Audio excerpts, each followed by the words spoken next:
வணக்கம் மக்களே, welcome to the show. காதை கொடுத்தா கதை சொல்லுவோம். இதே மாதிரி சிவப்பு கலர்ல ஒரு பட்டன் இருக்கு இல்லையா, அந்த சப்ஸ்கிரைப் பட்டனையும் அமைக்கிட்டு பக்கத்துல இருக்க பெல் ஐகானையும் ஒரு கிளிக் பண்ணிக்கோங்க. ஏய் சீதா, ஏய் ஏய் இங்க வாடி. சொல்லுடா, எதுக்கு கூப்பிட்ட? போய் தண்ணி எடுத்துட்டு வா போ. என்னடா இவ்வளோ அதிகாரமா திமுறா கால் மேல கால் போட்டுட்டு வேலை விடுற? நான் ஆம்பளடி, அப்படிதான் சொல்லுவேன். போய் எடுத்துட்டு வா போ. நீ பேசுறது ரொம்ப தப்பு பாபு, அப்பா கிட்டே சொல்லிடுவேன்.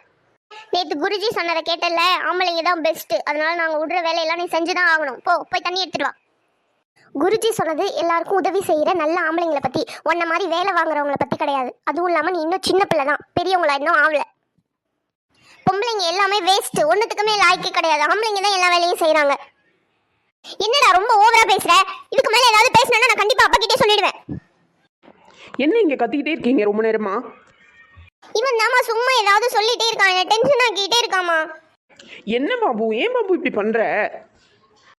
இனிமே நான் இப்படிதான் பண்ணுவேன். எல்லாரும் எனக்கு மரியாதை கொடுக்கணும், புரிஞ்சுதா? சாப்பாடு ரெடி ஆச்சா இல்லையா? சீக்கிரம் எடுத்து வைங்க. என்னடா ரொம்ப திமிரா பேசிட்டு இருக்க? சாப்பாடு ரெடியான உடனே என்ன கூப்பிடுங்க, நான் ரூமுக்கு போறேன். இவனுக்கு என்ன ஆச்சு சீதா, ஏன் இப்படி நடந்துக்கிறான்? அவனுக்கு திமிரு பிடிச்சிருச்சுமா. எல்லா பொம்பளைங்களும் வேஸ்டா, ஒன்றுத்துக்கும் லாய்க்கு இல்லையா, அப்படிலாம் சொல்லி என்னை திட்டுறான் இவ்வளோ நேரம். நல்லா தானே இருந்தான், ஏன் இப்படி ஆயிட்டான்? நேற்று ஆசிரமம் போனேன்ல, அங்கே குருஜி ஒரு விஷயம் சொன்னாங்க, அதை அப்படியே இவன் மாற்றி தப்பாக புரிஞ்சுக்கிட்டு இவ்வளோ பேச்சு பேசுகிறான். சரி, நான் போய் சாப்பாடு ரெடி பண்ணுறேன், 2 பேரும் சாப்பிட வாங்க. அவனை கூட்டிட்டு வா. பாபு வா, அம்மா சாப்பிட கூப்பிட்டாங்க. உனக்கு மேனர்ஸே தெரியாதா? ரூம்குள்ளே வரும்போது கதவு தட்டிட்டு வரலாமான்னு கேட்டுட்டு தானே வரணும். போய் வெளியில் போய் கேட்டுட்டு வா. ஓ அப்படியா, அவ்வளோ திமிராயிடுச்சா? இரு, அம்மாவையே வர சொல்கிறேன். அம்மான்னா பயந்துருவேனா? என்னடா ஓவரா பேசிட்டு இருக்க? நானும் சின்ன பிள்ளை போனா போதுன்னு பார்த்துட்டு இருந்தா ஓவரா பேசிட்டு இருக்கேன். என்ன இனிமே என்ன வாடா போடான்னு கூப்பிடுற வேலைலாம் இருக்கக்கூடாது. நீங்க ஒரு பொம்பளைனா பொம்பளை மாதிரி இருக்கணும். என்னை இந்த மாதிரி கத்துற வேலைலாம் இருக்கவே கூடாது, புரிஞ்சுதா? இன்னும் உனக்கு சாப்பாடும் கிடையாது, ஒன்றும் கிடையாது, பட்னியாவே கடை. நீங்க சாப்பாடு போடலன்னா நான் ஒன்றும் பட்னி கிடக்க மாட்டேன், கடையில போய் சாப்பிடுவேன். நான் ஆம்பளை. காலை உடச்சி அடுப்புல வச்சிருவேன். அவ்வளோ திமிராயிடுச்சா? நீ ரூம்குள்ளேயே கடை, நான் வெளியில போய் பூட்டிட்டு போயிடுறேன். அப்பாடா, வெளியில போயிட்டு வந்தா ஒரு மாதிரி நல்லா தான் இருக்கு சாமி. இனிமே கொஞ்சம் அடிக்கடி என்ன வெளில கூட்டிட்டு போறியா? சரிம்மா, இனிமே அடிக்கடி போயிட்டு வருவோம். ஐயோ, எதுக்கு லட்சுமி அழுவுற? என்ன ஆச்சு? எனக்கு பாபுவை நினச்சா ரொம்ப கஷ்டமாக இருக்குது. அவன் இப்படி மாறுவான்னு நான் எதிர்பார்க்கவே இல்லை. எங்கள் 2 பேரையும், நீங்கள் 2 பேரும் பொம்பளைங்க, உங்களுக்கெல்லாம் ஒன்றுமே தெரியாது, வேஸ்ட்டு, ஆம்பளைங்க தான் எல்லாத்துலேயுமே கெத்து, அப்படிலாம் சொல்லி எங்கள் 2 பேரையும் திட்டிக்கிட்டே இருக்கான்.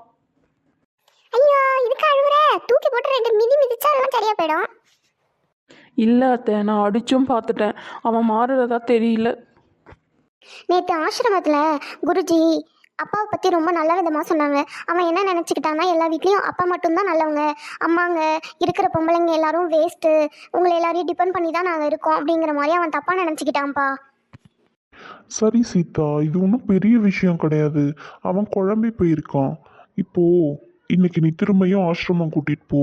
அங்க குருஜி கிட்ட நடந்ததெல்லாம் சொல்லு. குருஜி சொன்னதை இவன் தப்பா புரிஞ்சுக்கிட்டாங்கிறத குருஜியே சொன்னா மட்டும்தான் இவன் நம்புவான். நம்ம யாரு சொன்னாலும் நம்ம ஏதோ பொய் சொல்றோங்கிற மாதிரி தான் அவன் யோசிப்பான். சரியா? சரிப்பா, நான் கூட்டிகிட்டு போயிட்டு வரேன். ஏய் லட்சுமி, இதுக்காக போய் அழுவுறியா? அழுவாத. நான் பயந்துட்டு அழுவலைங்க. இவன் இதே கேரக்டரோடையே வளர்ந்தான்னா அவனோட வாழ்க்கை என்ன ஆகுறது? சரி விடு, கண்டிப்பா சரியாயிடுவான். அப்படியே அவன் சரியாகலனா அவனை சரியான வழிக்கு கூட்டிட்டு வர்றது என்னோட பொறுப்பு. நீ கவலைப்படாம இரு, சரியா? சரிங்க. பாபு, ஆசிரமம் போயிட்டு வரலாம், வரியா? உன் கூட நான் வரணுமா? எனக்கு எப்போ போகணும்னு தெரியும், நான் போய்க்கிறேன். ப்ளீஸ் பாபு, எனக்கு தனியாக போக பயமாக இருக்குது, என் கூட துணைக்கு வரியா? இப்படி தான் எது கேட்டாலும் என்கிட்ட கெஞ்சி கேட்கணும், புரியுதா? நல்லா புரிஞ்சுது. போகலாமா? எங்கே முன்னாடி போகிற? என் பின்னாடி வா. டேய் பர்பிள் மண்டையா, பாபு திருந்துவான்னு நினைக்கிற? நாளைக்கு எபிசோட பார்த்தா தெரிஞ்சிருப்போது. இதுக்கே நான் மூளை யூஸ் பண்ணி யோசிக்கணும், நீனே சொல்லு.